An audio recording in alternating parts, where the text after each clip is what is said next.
जब ये आरक्षण दिया गया, कैबिनेट ने पारित किया गया, उसके बाद कुछ जातिवादी लोगों के द्वारा, मनुवादी लोगों के द्वारा उस एक भर्ती को लेकर वहाँ पे याचिका प्रस्तुत की गई। उसके बाद उस सरकार के द्वारा वहाँ के अपर कास्ट के महाधिवक्ता के द्वारा ना वहाँ उपस्थित हुए, ना कोई वकील हुए, उसके कारण स्टे हो गया। लेकिन 27% लागू तो है नहीं मध्य प्रदेश में। मध्य प्रदेश में उस आदेश में डायरेक्शन किया गया मध्य प्रदेश सरकार को, लेकिन यहाँ के जातिवादी मंत्री, यहाँ के जातिवादी विधायकों जैसे विश्वास सारंग जैसे लोगों ने मीडिया में गुमराह कर दिया कि अभी सुप्रीम कोर्ट में स्टे है, रोक लगा दी है। लेकिन आज की तारीख में न मध्य प्रदेश के उच्च न्यायालय में वहाँ स्टे है, ना सुप्रीम कोर्ट में स्टे है। जब हमारे देश में लगातार जनगणना नहीं हो पा रही, हमारी हिस्सेदारी नहीं हो पा रही, जब एक सरकार ने। नमस्कार, मैं शंभू कुमार सिंह और आप देख रहे हैं नेशनल दस्तक। इस देश के कई राज्यों में अभी भी 27% रिजर्वेशन ओबीसी का लागू नहीं है, जिसकी आबादी 50 से 60% है। खासकर मध्य प्रदेश, राजस्थान, छत्तीसगढ़ ऐसे राज्य है, झारखंड, जहाँ 27% नहीं है। जहाँ जहाँ बीजेपी कांग्रेस बीजेपी की सरकार है, वहाँ ऐसे ही होता है। लेकिन सोचिए, एक जुडिशियल सिस्टम में आपका एक जज हो तो क्या फ़र्क पड़ता है। मध्य प्रदेश में एससी कम्युनिटी का एक जज आते हैं और वो इसको 27% रिजर्वेशन को हरी झंडी दे देते हैं। एससी कम्युनिटी का जज, और फ़ायदा हुआ ओबीसी कम्युनिटी को, ओबीसी जिसमें 4000 जातियाँ हैं।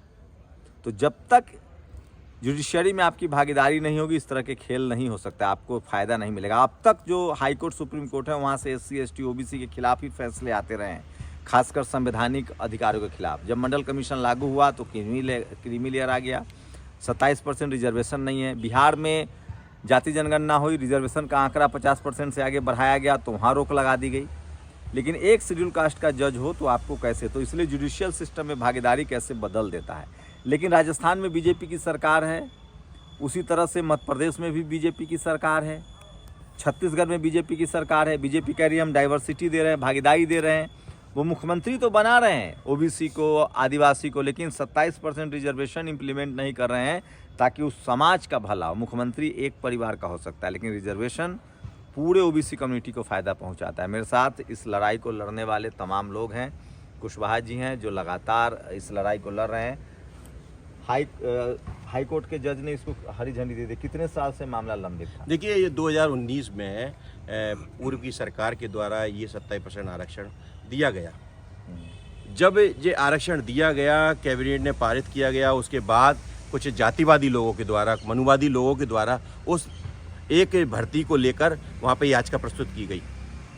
उसके बाद उस सरकार के द्वारा वहाँ के अपर कास्ट के महाधिवक्ता के द्वारा ना वहाँ उपस्थित हुए, ना कोई वकील हुए, उसके कारण स्टे हो गया।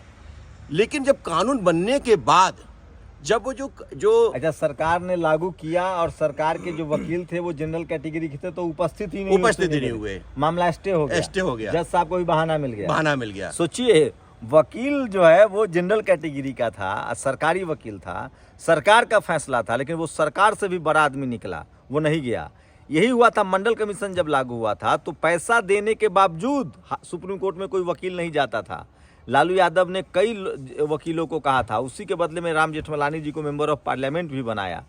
तो जब तक आपके जुडिशियल सिस्टम में लोग नहीं होंगे, आपके वकील नहीं होंगे, आपको ये झेलना पड़ेगा। हाँ। लगातार एक पिटीशन के बाद 60 अपर कास्ट के लोगों के द्वारा याचिका प्रस्तुत की गई। और जब कानून बनने के बाद, जब जो स्थिति आज अस्तित्व में नहीं था, उसके बाद भी लगातार वहाँ यही बोला जाता था कि सभी पर स्टे किया गया। वहाँ गुमराह गया मध्य प्रदेश के महाधिवक्ता के द्वारा कि सभी जगह पर होल्ड करके स्टे किया जाए।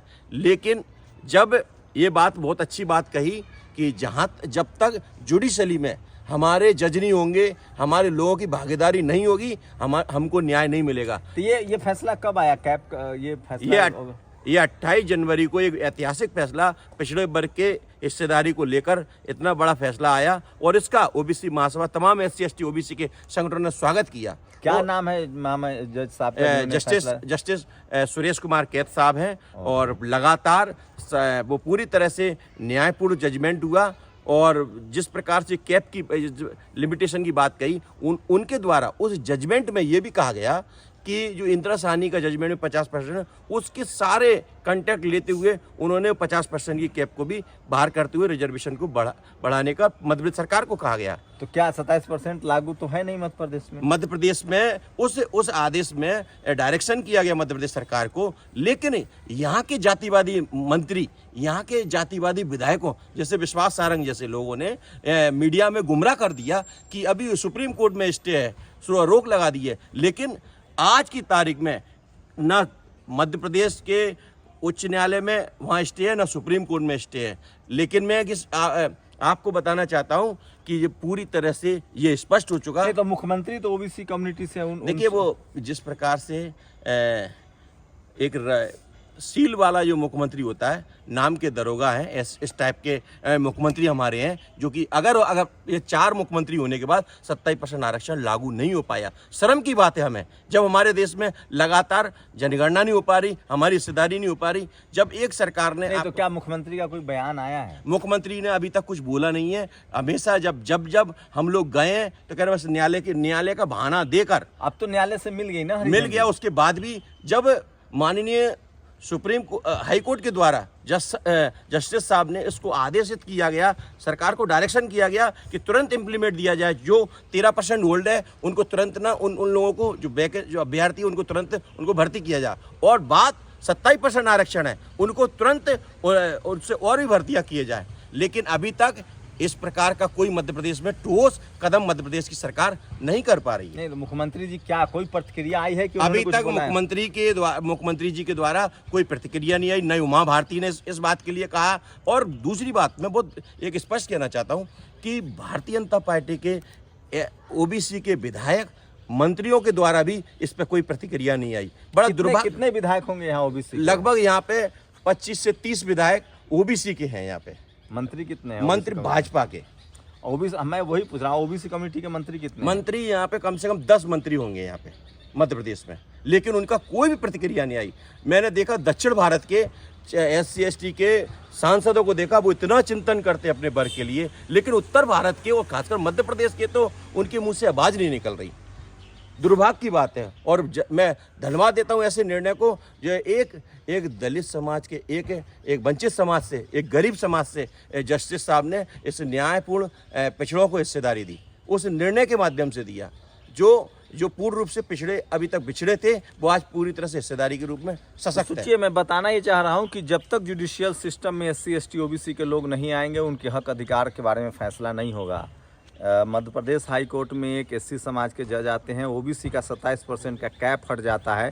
सोचिए, मध्य प्रदेश में 27% रिजर्वेशन भी लागू नहीं है। बीजेपी कह रही है, कांग्रेस भी इसी तरह से करती थी कि SC ST OBC के इक्का दुक्का लोग बैठा देते थे। बीजेपी तो बाकायदा डाइवर्सिटी के नाम पर राज कर रही है कि हमारे पास आदिवासी मुख्यमंत्री हैं, पिछड़े मुख्यमंत्री हैं, लेकिन जो समाजी हित का फैसला है, जो उससे समाज का फायदा हो। अब मैं बार बार कह रहा हूँ, नेता अच्छी बात है, पॉलिटिकल डाइवर्सिटी हो गई है इस देश में, SC ST का रिजर्वेशन फुलफिल है, OBC की भी संख्या 50% तक पहुंची है, SC ST OBC मिला के 50% रिजर्वेशन संख्या पहुंची है MLA MP की। मैं अभी भी कह रहा हूं, अभी भी वो 40% कम है, 90% आबादी है SC ST OBC की। लेकिन बाकी जगहों पर media, judiciary, college, university, bureaucracy, business, sports, cinema, इन सब जगहों पर भागीदारी नहीं है। और इसकी सबसे बड़ी वजह है कि जुडिशियल सिस्टम में, हाई कोर्ट, सुप्रीम कोर्ट में आपके जज नहीं है। एक हाई कोर्ट का जज, मध्य प्रदेश हाई कोर्ट में एक जज आते हैं SC समाज से, उन्होंने सोचिए 50% OBC के लोगों का भला कर दिया। आप सोचिए, अब तक जितने SC ST OBC आरक्षण के खिलाफ फैसले हाई कोर्ट, सुप्रीम कोर्ट से ही आते हैं। तो जुडिशियल सिस्टम में भागीदारी नहीं। आपको बता दूं कि हाई कोर्ट, सुप्रीम कोर्ट में जजों की भर्ती एग्ज़ाम से नहीं होता है, कोलोजियम से होता है। आप सोचिए, बड़ी देश की सबसे बड़ी नौकरी के लिए कोई एग्ज़ाम नहीं है, जज को चुनते हैं। और हमें बताने में कोई संकोच नहीं कि ये देश कितना ईमानदार है, कितना फेयर चुनाव होता होगा। ये कृषि प्रधान देश नहीं है, जाति प्रधान देश है। और इसीलिए बाबा साहब ने जाति खत्म हो, जातिवाद खत्म हो, इसलिए संवैधानिक अधिकार दिया था SC ST OBC को।